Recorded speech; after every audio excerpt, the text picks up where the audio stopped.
Antipodes Partners, we describe our process as pragmatic value. We're trying to take advantage of markets when they become selectively irrational around stocks or industries that are facing change. On the long side, we're looking for investments that offer us a margin of safety where that return is underwritten by multiple ways of winning. On the short side, we simply invert the philosophy. We're looking for stocks, investments that have no margin of safety, weak companies that are characterized by multiple ways they can lose as investments. And we also see currency as an opportunity to manage risk and also drive returns.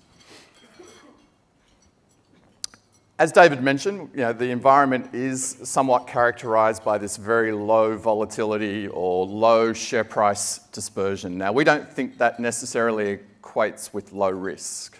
As Andrew Bowe mentioned in his video address, we see primarily risk as the risk of losing money in a poorly judged investment. But volatility is a measure of something. It's price dispersion. It's very low in the S&P 500 at the index level and also across assets. We think it somewhat reflects the central banks having super easy monetary policy following the global financial crisis. It has pushed investors into long duration exposures. The primary beneficiary, as we know, has been fixed income. But then outside of fixed income in equities, it's been bond-like equities. Now, on the time series that we're showing here, we're basically looking at different style factors, and we've chosen volatility, profitability, and leveraged yield. Profitability is pretty self-explanatory, as is volatility. Leveraged yield is those yields that are underwritten less by cash and more by debt to sustain and to grow them. A lot of what the infrastructure stocks have offered you. Those exposures in markets are pretty expensive. Growth stocks or quality stocks tend to do well when rates are low. So we are just posing the question, what might happen if rates were to normalize? We don't have to have a bear market in fixed income. We could just have a normalization in rates so that they moved back to the longer term relationship to nominal GDP growth. So at a sector level, the big loser in the low rate environment has been banks, especially weaker banks who need an upward sloping yield curve to help them make money. Shorter duration equities like cyclical companies. You take energy. Energy has a lot of cyclical companies in it. Also a very laggard sector. So blue means low valuation versus longer term history, and red is high. So beneficiaries have been consumer staples. Now these consumer staples are no longer super expensive. 12 months ago, it was a two standard deviation type event, and now it's only a 1 standard deviation over valuation. So there's been a derating. In that group, you can't really see the FANGs, but the biggest outperformers in the last 12 months have been large cap quality tech names. On the other side, you can see infrastructure stocks in North America. Over a standard deviation expensive, but not consistently expensive across the world. So we're going to talk about an energy stock. So who am I? It's Australia's largest oil-rich LNG development in 40 years. This is off the coast of Darwin. We've needed to lay this very long pipeline. I know third longest in the southern hemisphere is not a big claim, but at first I should say it's the third longest in the world. So this is a very large development, and we describe it at Antipodes as buying back the farm because it's actually owned by a Japanese company. We're investing in Inpex, and it owns Ichthys. The reason we think it's cheap, the irrational extrapolation, is simple. Execution risk. But we're now at that point where this project is largely complete. So execution risk is declining exponentially. At the same time, we see multiple ways of winning because it is so close to the start date, we are moving into, in a world that's celebrating growth, we actually have a rare energy company, one that is growing production. And it should be seen more than just a nasty cyclical oil stock.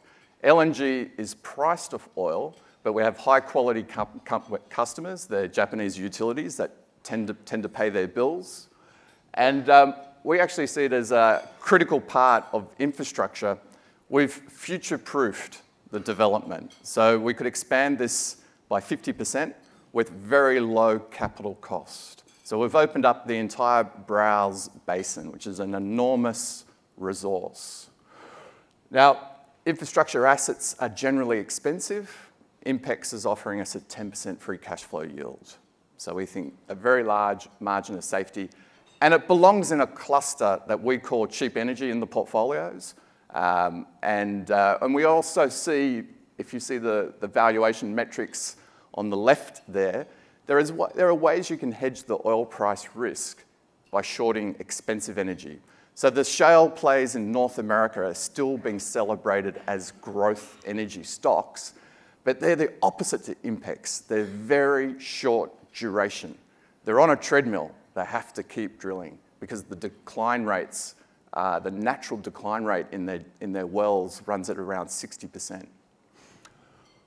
So moving on to a discussion around high yield, where we see some anomalous, like super tight credit spreads. Junk bond market is very critical to this cycle.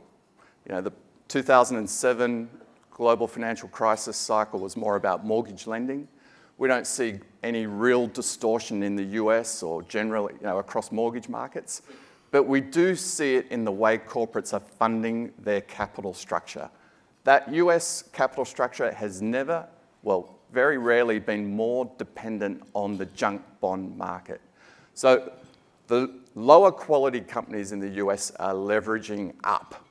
Apple and Google, they don't need credit markets.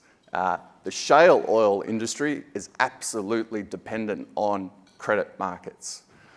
So Antipodes is an equity manager, so why am I talking about junk bonds? Because there's been lots of equities that have benefited. And I'm going to talk about a cluster that we describe as overhyped growth. And the stock of choice is Tesla. We call it the growth stock for all seasons. Is it the new iPhone? Is it a luxury brand? Is it an alternative energy company? It's probably, to varying degrees, all three. But at its heart, it is a very small auto company with a very large market cap. Tesla, I should say, makes 100,000 cars a year, and it has a $60 billion market cap. We think that's irrational. Where we see multiple ways of winning or losing because it's a short, is simply how competitive electric vehicle industry is today. Tesla represents 3% of current hybrid/electric vehicle market today. It is a very minor player up against very large and competitive companies. All the Japanese, all the Koreans, all the Germans. Toyota is very strong in this area, but so are the Germans and so is Hyundai. It will require an enormous amount of capital for Tesla to scale their production. It already has a lot of leverage in its capital structure. Ultimately, the way to think about this is we own Hyundai Motors. Hyundai Motors makes 9 million cars. Its market cap is smaller than Tesla's. Hyundai makes more electric vehicles than Tesla. Now, it's exciting, and all credit to what Tesla has achieved. Absolute all credit. Generally, we like going for the little guy. The problem is the valuation of the little guy has become irrational. So we think it's an interesting short with lots of stress points starting to emerge as they find out how difficult it is for a small car company to become a large car company. Finally, on currency, This is an opportunity to hedge away from neutral, which is just the currency of our underlying stocks. We have generally seen the renminbi as an expensive exposure. We're less worried about the Chinese economy, so we're not currently hedging renminbi. But we have a small hedge out of US dollars, and we're going long the Norwegian krona. So why the krona? Well, as Jon Snow would say, winter is coming, but as you know, at this time of year, it's actually quite warm in Norway. The economy is heating up, right? The super low valuation on the currency is a reflection primarily of very loose monetary policy. So we think the Norway central bank will have to tighten, and that will break the correlation to oil. Because it is correlated to oil, though, we bucket our krona exposure in with our energy stock exposure. And we set limits around correlated sources of alpha. So in summary, we think investors are generally overpaying for duration. But importantly, whilst you've got low valuation dispersion in the local stock market, you actually have very high valuation dispersion in the global stock market, across sectors and within sectors. Right? And energy is a great example of that. How cheap is Inpex relative to the US shale plays? So there's multiple dispersion. Don't mistake low price or low vol for low valuation dispersion. Valuation dispersion is high. Active management should actually work. We've got our three levers: our longs, our shorts, and our currency management. Thanks very much.